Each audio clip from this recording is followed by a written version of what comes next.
They said a day would come when the enemies of Africa would be desperate enough to try anything, to invent any paper, to stamp any seal, to write any so-called law, just to bring down the spirit of a free man. That day has come, and it came wrapped in the name of Judge Thomas. They call it an arrest warrant. I call it a piece of paper soaked in arrogance, written in the blood of hypocrisy, and signed with the trembling hand of a coward hiding behind a robe. They believe that because they have built courts with marble floors, because they have filled shelves with books of their laws, because they have created a theater of justice in their language, they can command the sons and daughters of Africa like cattle. They think that their ink can chain my voice, that their signature can bind my spirit, that their summons can make the will of our people collapse. They are wrong, they have always been wrong, they will die wrong. Judge Thomas, let me speak directly to you, because I am not the kind of man who hides behind advisors or whispers my words through lawyers. I have no need for interpreters to soften my words, no need for spokesmen to dilute my truth. My voice is mine, and it carries the weight of millions who have walked through the fire with me. You have issued an arrest warrant for me, and in your mind, that is supposed to mean something. That this paper you signed is supposed to bend my back, lower my head, and force my feet into chains. But you miscalculated. You misread the man you are dealing with. Do you think I am afraid? Tell me, on what grounds do you think fear lives in me? Fear belongs to those who have something to lose that they did not earn. Fear belongs to those whose power was handed to them by others. Fear belongs to those who stand on thrones built on the backs of the poor. But I was not given power. I took responsibility. I was not handed leadership. I answered the call when my people were in danger. Fear is a luxury for men who have never stared death in the eye. I am not one of those men. Do you think that a man who faced down terrorists trained, funded, and armed by the very hands that claimed to bring justice would be moved by a piece of paper with your signature? Do you think that a man who has walked in villages emptied by war, who has looked into the eyes of mothers holding the lifeless bodies of their children, who has stood at the graves of friends, whose only crime was defending their homeland, do you think such a man can be made to tremble because you scratched your pen on a document in a foreign office? You insult not just me, but the very concept of courage. I have stood before tanks, Judge Thomas. I have heard the clatter of machine guns pointed at my chest. I have walked through the dust of explosions that tore through the air like angry gods. I have felt the silence that follows a battle. The heavy, suffocating silence where you count the faces still alive and feel the weight of those who are gone. And in that silence, I did not feel fear. I felt duty. I felt rage at the injustice. I felt the unshakable knowledge that if I did not stand, no one would. No, Judge Thomas, I am not the product of your system. Your system is one of suits and boardrooms, of whispers in corridors, of backroom deals made over wine and cigars. Your system breeds men who have never carried water from a river, who have never planted a seed in dry soil, who have never had to choose between eating and giving their child a meal. I am not that man. I am forged in the dust and sweat of this land. My education was the hunger of my people. My diploma was the liberation of my country. My credentials are the scars on my hands and the resolve in my heart. I am not the result of your education. You think your universities create leaders, but they create servants. Servants polished to look like masters. Men who quote your philosophers but cannot recite the names of the elders who kept their villages alive. I have read your books, yes, but I have also read the sky when the rains were late. I have read the eyes of my soldiers when they return from the battlefield. I have read the unspoken questions of my people when they wondered if the struggle was worth it. Your schools do not teach that. Your degrees cannot measure it. I am not the pet of your embassies. I do not go to foreign capitals to kneel in gilded halls, to smile for cameras while signing away the lifeblood of my nation. I do not need your aid when your aid is a leash. I do not need your applause when your applause is only for those who obey. You cannot summon me with invitations and promises. You cannot threaten me with isolation, because a man who walks with his people is never alone. I am the son of a people who learned long ago that the law of the oppressor is nothing more than the chain of slavery polished to look like gold. You call it law, we call it control. You call it justice, we call it domination. And we know it well. We know it from the days when colonial governors issued decrees that stole our land. We know it from the days when your courts punished us for speaking our language, for gathering in groups, for daring to dream of independence. You think you have changed because the chains are now written into contracts, because the whips are now economic sanctions, because the prisons are now political pressure. But the nature is the same, Judge Thomas. It is the same hand holding the chain, the same voice giving the order, the same arrogance that believes it can define the limits of our freedom. Do you know why your arrest warrant does not scare me? Because I know it is not about justice. It is about reminding us of our place, the place you think we belong, beneath you, obedient to you, grateful for your crumbs. But that place no longer exists for me, and it no longer exists for Africa. We have burned it. We have torn it from the map of our destiny, and if you try to rebuild it with your courts, your laws, your threats, we will burn it again. You believe that because you have the power to imprison bodies, you have the power to imprison minds. But you cannot cage a mind that has tasted freedom. You cannot shackle a people who have seen the true face of their oppressor. I have seen it, Judge Thomas, and I will never unsee it. My people have seen it, and they will never again walk willingly into the hands that hold their chains. So yes, you can issue your warrant, you can broadcast it to the world, you can wave it like a trophy among your allies, but to me, it is nothing but another link in the long chain of colonial arrogance, and I was born to break chains. You sit in your court with your wig, with your books, with your cameras, pretending to hold the world in your hands, but what you hold is a lie. The law you claim to defend is a tool of empire, the empire that raped Africa for centuries and now pretends to teach us morality. You are not a judge, you are an actor in a dying play, performing for an audience that has stopped clapping, pretending the spotlight still shines on you when the generator has already failed. You call me criminal because I do not bow to your orders. You call me dangerous because I speak the language of liberation. You call me a threat because I will not let my people be trampled. But the truth is this: it is you who are afraid. Afraid that the fire you see in Burkina Faso will spread to Mali, to Niger, to Congo, to South Africa, to every corner of this continent until your courts are nothing more than empty rooms collecting dust. I'm afraid that one day your arrest warrants will be laughed at by children who know their history, by leaders who owe you nothing, by nations that have cut the last string of dependence. You think you can use law as a weapon, but this time you have chosen the wrong target. Your law does not walk in our markets. Your law does not drink from our rivers. Your law has no place under our sun. When you write my name on your paper, it carries no weight here. It is a foreign tongue trying to command a language it cannot pronounce. You see, Judge Thomas, power is not in the ink you spill. It is in the people who refuse to obey. And here in Africa, we have reached that point. You talk about human rights. Where were you when your governments were supplying the weapons that slaughtered our children? Where were you when mines owned by your corporations collapsed on African workers? Where were you when puppet leaders stole billions while you smiled and shook their hands? You have the audacity to pretend you are the guardian of justice, but every African knows your court is a wolf in the robes of a priest. Let me tell you what your arrest warrant has done. It has not weakened me. It has not frightened me. It has not silenced me. No, Judge Thomas, it has awakened millions. It has shown them in black and white that the fight we speak of is real, that when an African stands up for his land, for his people, for his dignity, the colonial master will always come knocking with chains.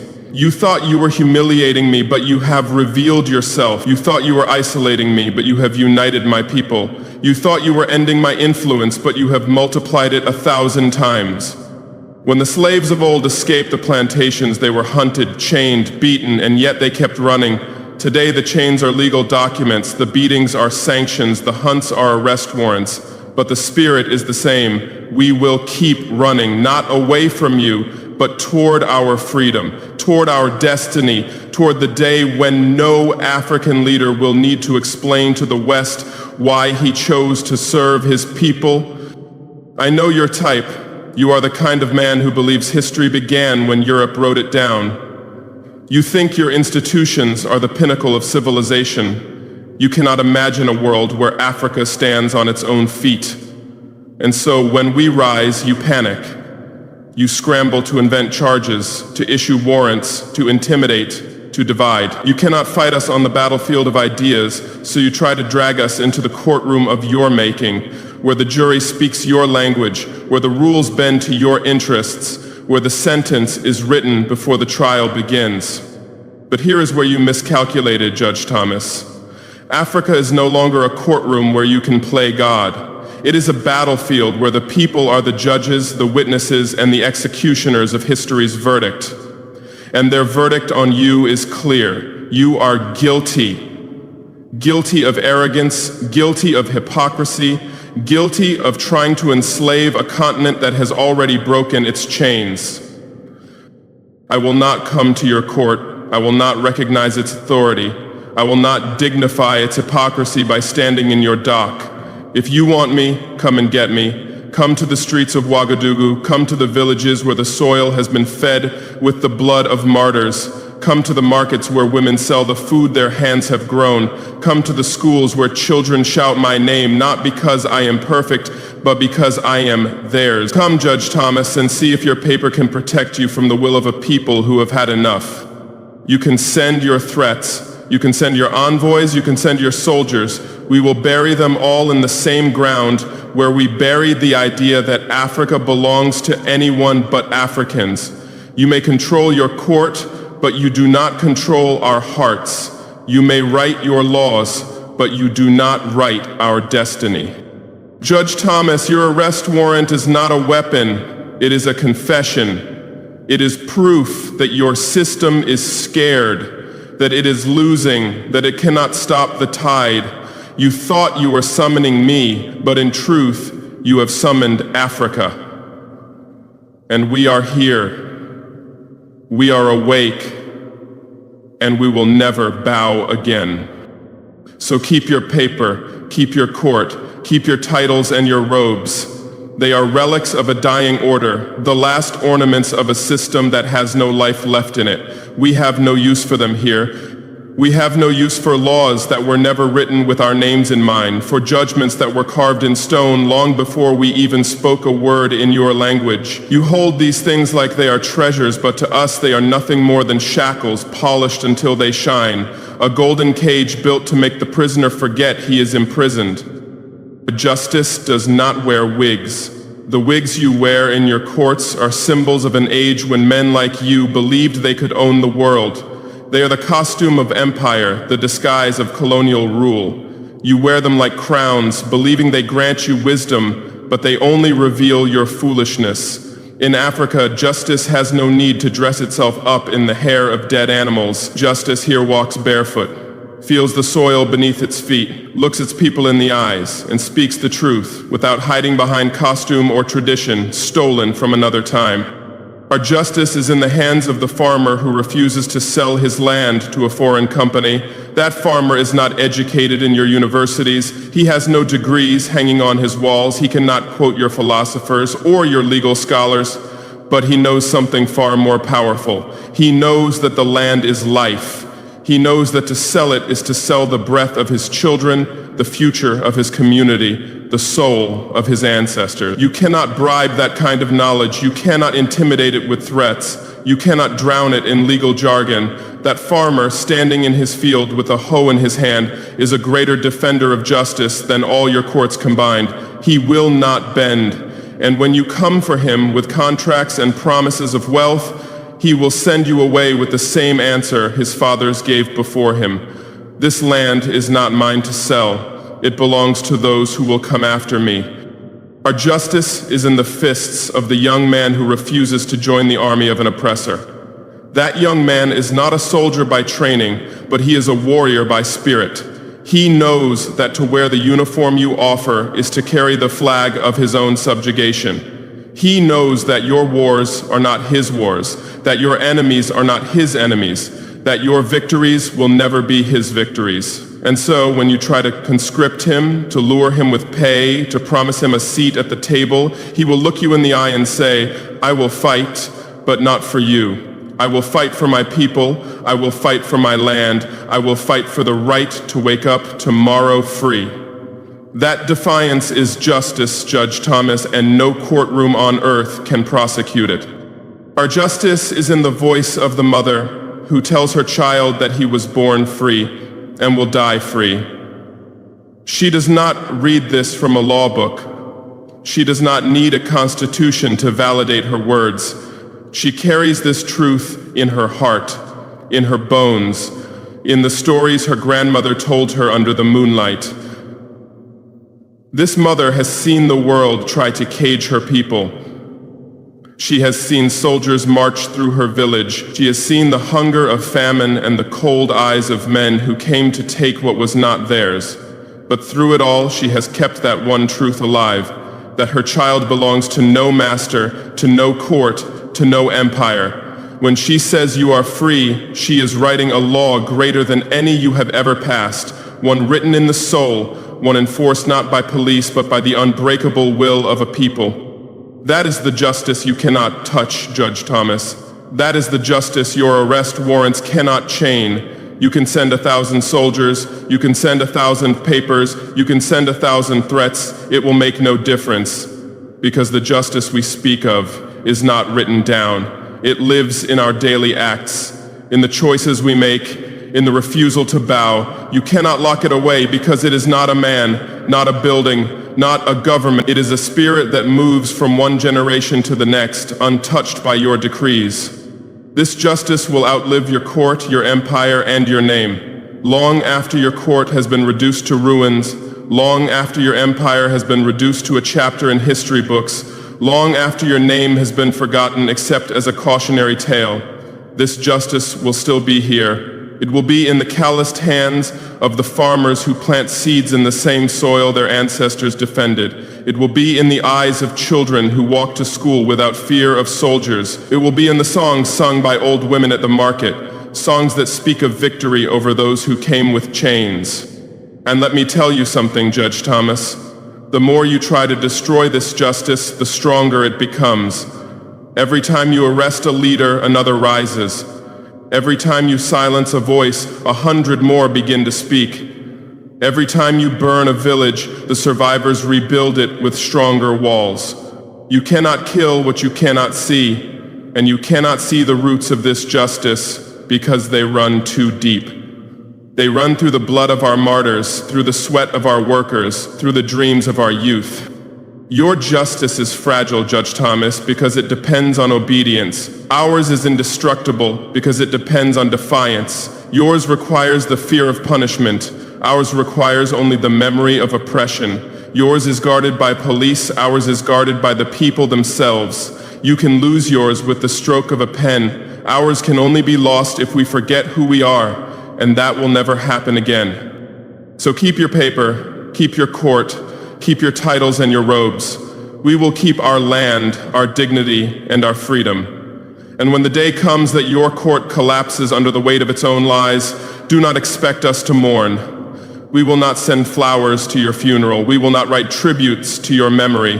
We will dance in the streets, not because we celebrate the fall of a man, but because we celebrate the triumph of a truth you could never understand.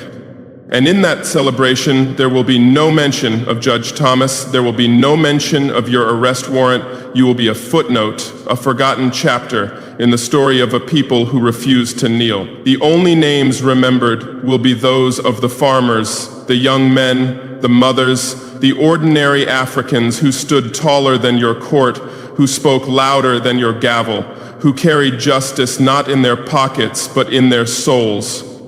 This is why you will fail, not because I am strong, but because my people are stronger than your entire system.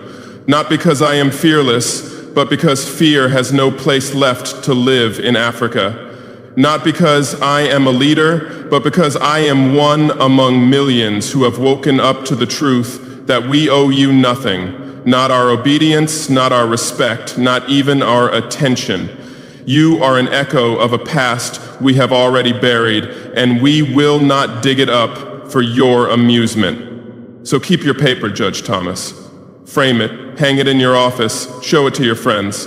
But remember that while you sit there admiring your signature, Africa is moving, Africa is building, Africa is rising, and one day soon, when you look out your window and realize the world has changed without you, you will understand what I am telling you now. Your court is not the center of the world, and your law is not the measure of justice. Our justice is not yours to give, and it is not yours to take. It is ours. It has always been ours, and it will be ours forever. Judge Thomas, and to the shadowed hands that guide your pen, let me end this with clarity so there is no room for misunderstanding. You may have thought this was about me. It is not. You may have believed that by targeting me you are striking at the heart of this movement. You are not. You are not fighting a man. You are confronting a tide. And tides do not negotiate with rocks in their path. They break them, they erode them, they swallow them whole. You sit in your chambers believing you're the architect of order, but you are only an instrument, a mouthpiece for powers too cowardly to show their own faces. You sign their papers, you echo their decrees, you dress their ambitions in the language of law and justice. But make no mistake, you are the robe, not the ruler.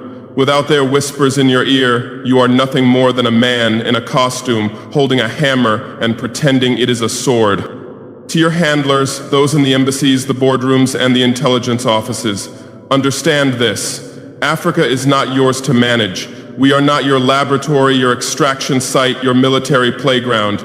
You think you can manipulate events here like pieces on a chessboard, removing leaders who disobey and installing puppets who will sign away our future. You think you can disguise your exploitation behind your NGOs, your development projects, your court rulings, but we see you. Every African who has watched their resources vanish while foreign companies grow fat sees you. Every community displaced by your mining projects sees you. Every child who drinks from a poisoned river sees you, and we will not forgive. You believe history is on your side. You cling to the illusion that the structures you built will last forever. But history is not written in marble courtrooms. It is written in the blood and sweat of people who refuse to surrender. And history has already turned against you. You should know that every move you make now only fuels the fire you claim to fear. Your warrant has become a banner of resistance. Your threats have become our rallying cries. Your name, Judge Thomas, is now synonymous with the arrogance of those who think they can police the free. Your handlers should know that their strategy has failed. They have not weakened Africa. They have exposed themselves. So here is my final word to you and those you serve. We are not coming to your court, but your court will one day come to ours. And when it does, you will find no wigs, no robes, no empty rituals. Only the plain, unvarnished truth of your crimes, and the judgment of a people who have risen beyond your reach. When that day comes, do not ask for mercy, you showed none. Do not ask for understanding, you earned none. And do not expect your titles to protect you. They will be stripped away, and you will stand naked before the verdict of history. And history, Judge Thomas has already decided, you have lost. You have started something you cannot finish, Judge Thomas, and in the pages of history, when they write of this moment, they will not remember your warrant. They will not remember your court. They will remember that an African stood up, looked the empire in the eye, and said, "No more." And from that day, the world was never the same.